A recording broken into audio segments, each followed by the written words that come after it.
Hello everybody and welcome back to Construction Rocks, Episode 2, Season 2. Now on this episode of Construction Rocks, I decided to do something special but a little bit different than what I've done in the past episodes. So if you've seen my episodes, you know that I've been doing wood framing, how to build stuff like rafters, wall frames, putting on plywood, things like that. But I've never really discussed how to repair things in a house when they go wrong. So on this episode of Construction Rocks, I want to start doing that. So today I'm going to show you how you can repair a broken dryer vent. Whoa, hang on John, that's not what it is. It's a broken dryer duct. Get it right. And so I'll show you later what the problem is, but I want to introduce that to you today. And so the broken dryer vent is actually underground. Actually down here. Let me actually take you, this is actually a trap door. Let me show you. Yeah, see that? So you actually have to get down here.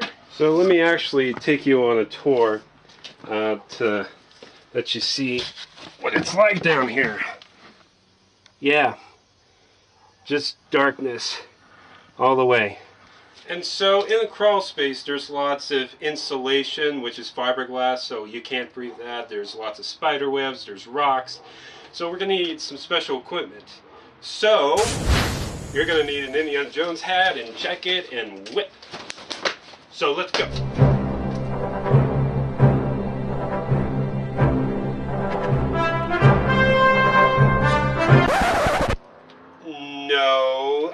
That's not the proper equipment. So let me show you what the proper equipment is. Here we go. So this is what you need. You need, of course, a hard hat. You need your safety goggles. You need a flashlight. And you need some knee pads right here. And of course, the most important thing is wear a mask because the insulation is fiberglass and so that damages the lungs. So it's good to wear a mask when you're down there. And so let me take you on a tour to the crawl space. Here we go. Cue the music also.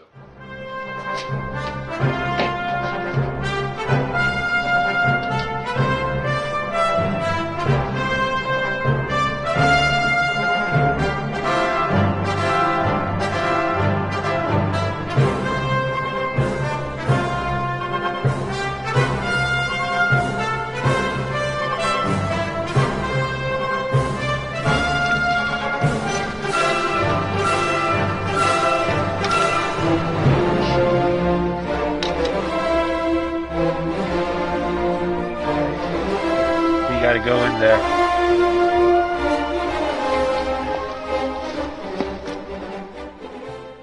So you see right there, that's duct tape. All this, that's duct tape. So the owners did a big mistake because you're not supposed to put duct tape right there. And so the thing that it's supposed to attach to is up there.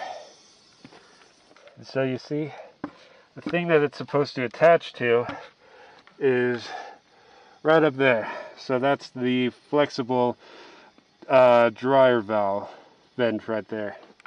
And so this has fallen off, and you can see that all this lint right here has been in years of neglect right here.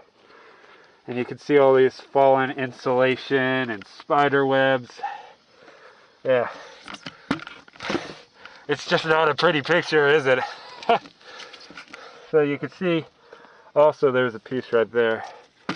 And so what we need to do is find a way to attach that back to this so that the lint doesn't have to be all over this floor. And so that this can go out and vent out again. So that's the thing that we have to do tonight. Okay, the first thing that you got to do is you actually have to take out the dryer so that you can take a look at the dryer duct pipes behind. So here we go. So here we go. Here's the dryer vent after we take out the dryer. So in this opening it connects to the dryer, but there's a bit of a problem because you see right here there's no pipe like this that connects to the dryer. And so that's a problem because this circumference is actually a bit smaller than the dryer.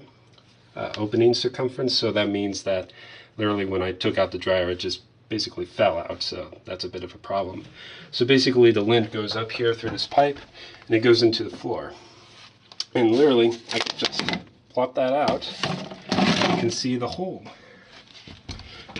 And down there in that hole you can see the pipe that's laying on the floor, and you can see all that lint right there. And so that's a bit of a problem right there.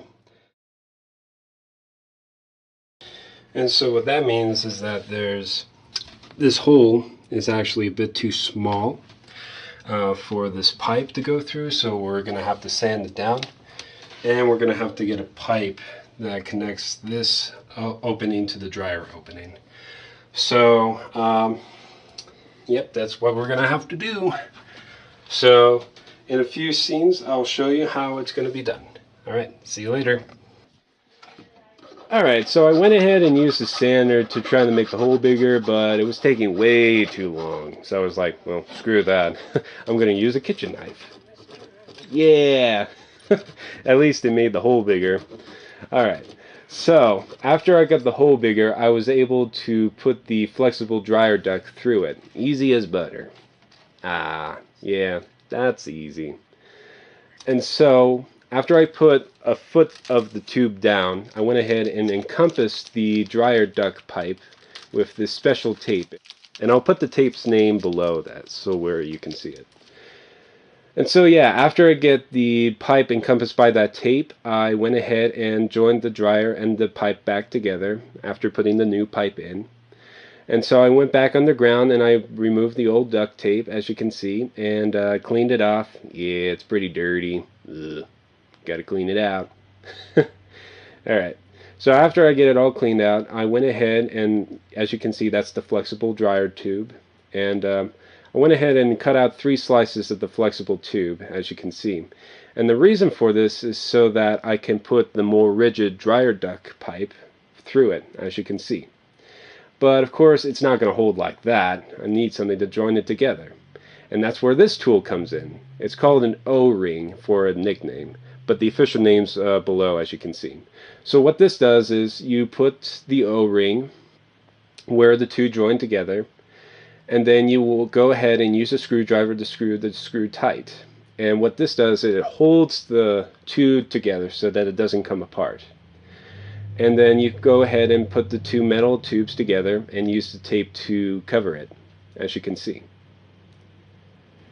Alright, so you go ahead and do that for every joint of the rigid dryer duct pipe, as you can see. So go ahead and take the old tape off and clean it out with your hand, like so.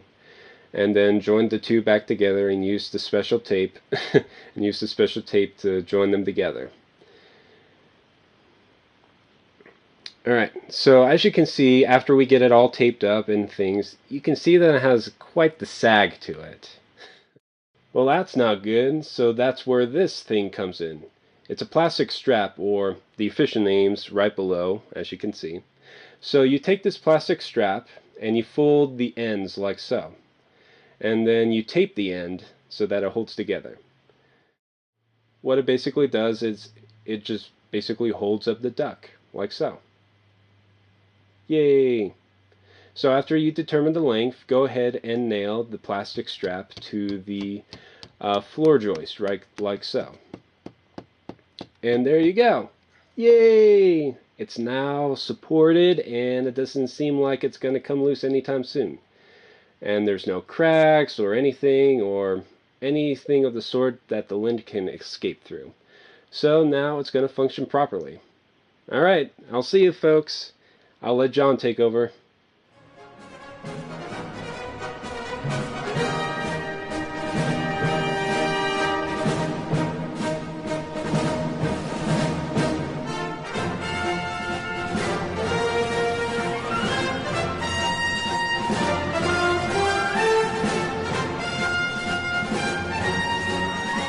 You know, you can stop that music. It's kind of unnecessary right now. Okay, thank you. Sheesh. Could you imagine if this was an Indiana Jones movie? I'm alive. Okay, here, let me take this off. Well, not that.